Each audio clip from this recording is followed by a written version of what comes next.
Nalungkot si Coach Jimmy Alapag sa trade na nangyari. May mensahe pa sa kanya itong NBA player. Tara, kwentuhan.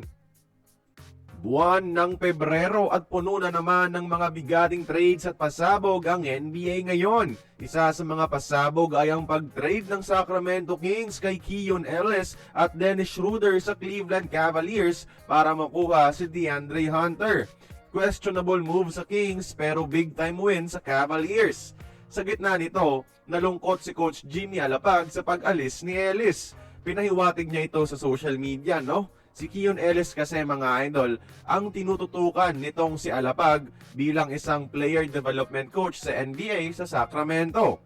Mula sa pagiging isang undrafted player, sa tulong ng mentorship ni Alapag, naging isa sa mga best 3-and-D players off the bench itong si Keon mga idol na naging in-demand pa sa trade market. Parang pamilya na ang turing sa kanya ni Coach Jimmy. Mensahe niya pa sa Instagram, best part daw dito is yung relationship na nabuo nila ni Keon. Blessing raw na nakita niya ang progress ni Keon into a valuable asset sa ating liga.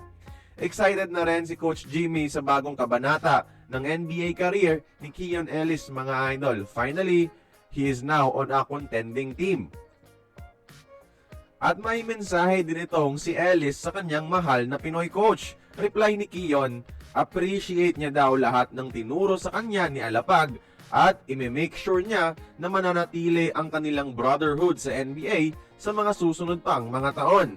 Patunay lang ito mga idol no kung anong klaseng coach si Jimmy Alapag at nagagawa niya ng tama ang kanyang trabaho sa NBA. Kaso nga lang, ang lahat na dinedevelop niya, tinitrade lang din ng Sacramento Kings.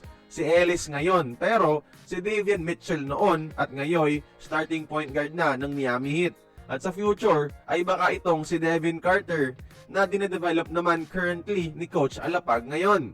Lipat na lang kaya ng team si Coach Jimmy no para hindi sayang yung kanyang pag-develop ng mga players. Tingnan niyo mga idol, join the conversation, magkomento lamang sa ibaba.